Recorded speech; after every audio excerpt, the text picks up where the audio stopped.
Ashley from Notjustboxing here with Sam Eggington. Sam, how you doing, mate? I'm alright, pal, yeah. I'm alright. Another fight week. You've gone through plenty of these now.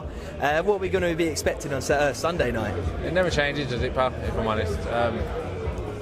I'm not going to wake up in the morning like Mayweather, so expect the expected sort of thing. So yeah, nothing changes. I'm coming to fight, and that's what I'll do. Do you think Lee's going to do the same? I don't believe so. And this is no disrespect to him. It's clever not to, I suppose.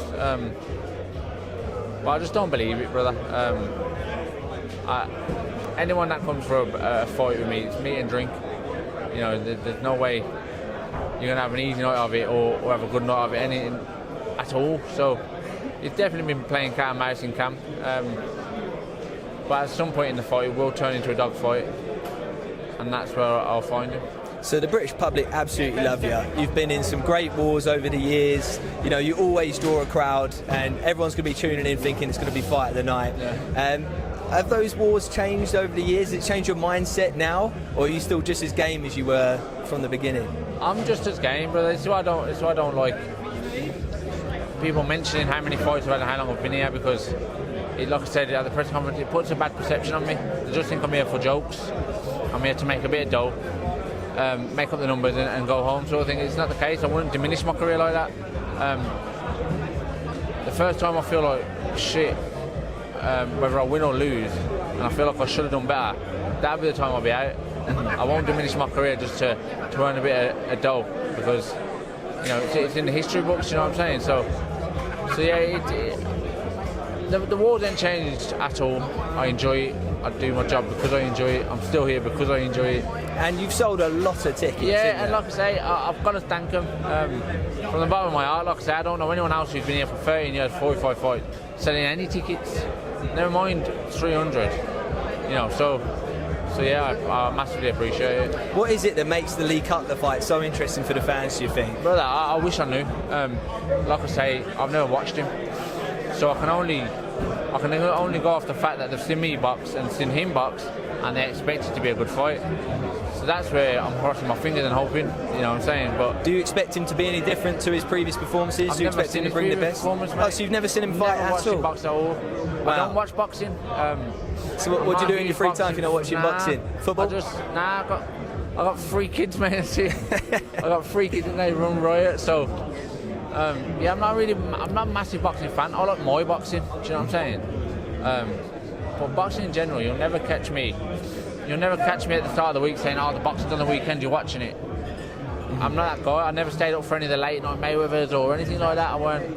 What about early in your career? Was you ever interested, or you enjoy this, brother? Ask my manager, yeah. Yeah. John, how did I get into professional boxing? What did I want to do? You want to come in? One of his friends who was boxing for me says, "I've got a kid, a mate who's just had a kid, and he needs to earn some money, and he's heard that journeyman can earn some money." I was like, "Okay, but tell him it ain't that easy." So he come at the gym, 18. You know, not a clue, hadn't, you know, and he says, "I want to be a journeyman boxer," and I went, "It's not as easy." I said, "Do some sparring," and I put him in with 2 good kids, but who knew what they was doing. I says, "Show him how hard pro boxing is." And after his first spar, I says to him, "Oh, you're not going to be a journeyman." I says, "Not a chance, man." And he was like, "What?" So I got him a fight away from home against a good Welsh kid who was undefeated in 4 fights, went to Wales at 18, beat him, and I went, yeah, that's your journeyman career over. But that's why he got into boxing to buy nappies. Yeah, and that's no exaggeration. I didn't he literally got into boxing to buy nappies. That is crazy, because a lot of people don't go into boxing for the money because no. You struggle. Yeah. But when I had my son at 16, I'd quit then.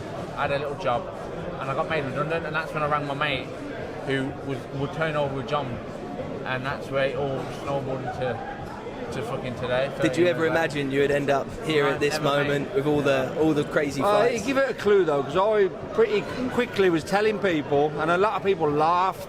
I was telling people this kid's going to do things, you know. And it's like, he won't win the Midlands. And within 6 fights at 19, he was winning 10 rounders away from home. And then there's like, yeah, but he ain't going to have a long career. 13 years in, I'm still trying to find them motherfuckers on Facebook so I can say, what happens to not a long career, you bastards? Well, you know. What has been your favourite fight so far in your career? The most memorable one? It's got to be the Gavin fight. Yeah. It was a big local derby. There was a lot of back and forth There online. back and forth, it was more... Nah, it was more you, if I'm honest. I had no back and forth online. John had loads of grief online. There was a lot of fans. And I was winning all the grief, let's be honest. We won in the end as well. You got more likes on Facebook than him. But it was. I got more agreements, more laughs. It was just a big uproar and a local derby, and everyone we knew was in that audience. Yeah. Not all of them the same. No one thought I was going to win. Apart from our team, a lot of the people around us weren't like. Who called the round at the press conference? Yeah, big old.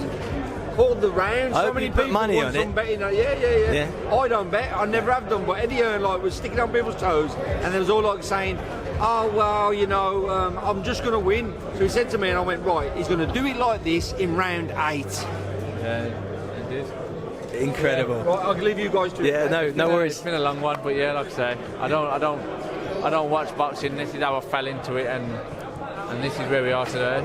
And are you happy with how things have gone so far? Yeah, like I say, I've provided everything I need to provide, you know what I'm saying? So, with that being said, at this point, it is all a bonus. I don't have to get up at 6 o'clock to go to work, you know what I'm saying? Mm-hmm. I enjoy my job, I get up when I want to get up, I do the training I want to do, and I fight when I want to fight. If I wanted to put out this fight today and say, let's book another one in 2 months, I could do that because of the work I've already put in, do you know what I'm saying? So, it gives you that freedom, and like I say, the kids and my other half, they're all benefiting from this, and everyone's got what they want and they need, and that's all I started for. And so yeah. And I was saying off camera, I saw you at Fortress Gym. I see you in those tracksuit right now.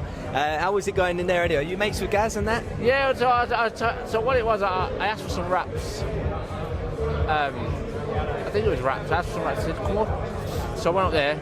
And it was a day of training, so I said, listen, I've got to do some training. So the good people, man, they got me up there, they give me some stuff, they had me, they give me a sparring kit, they give me some wraps, give me some tracksuits, and they let me do a full session. They give me some pads, they let me use a runner, I hit the bag. So they let me do a full session, kitted me out, and sent me home. So yeah, good people. Yeah, they're so accommodating. They even said to me this week, if you know anyone on the undercard that wants to be at the gym or whatever, like, they're so accommodating. It's nice. Yeah. And what do you think of the fast wraps? That's like their main thing, isn't it? It's all aware. Now. I got a window at the gym. So like the window, it's got like bars on it, and all my shit's on there. So like my fight wraps that I use for training, blah blah blah. All my wraps wrapped over, and I don't use none of it anymore. It's all fast wraps. And do you have like 2 pairs to change if you train twice a day? You just constantly change so them? I've got the spare wrap that you wash and come back. Like, so yeah, they're good equipment as well. Nice. And I tried in their fight gloves as well. But I've got a sponsor for fight gloves, which is Rival. But if ever that did fall through, I'll be straight to. They look good. I like the black ones. Man, they're nice, tight and compact, and got little bullets here. Nice gloves. So lastly, can you just look in the camera and say a message for Lee Cutler? Come on, man. Yeah, just send him a little message. Just say, I ain't really got much for him. I don't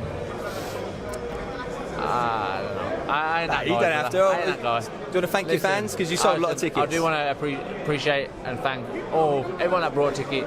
Any good luck wishes, well wishes, messages. I appreciate it and I thanks. Top man, thank you. All the best on Sunday. Nice one.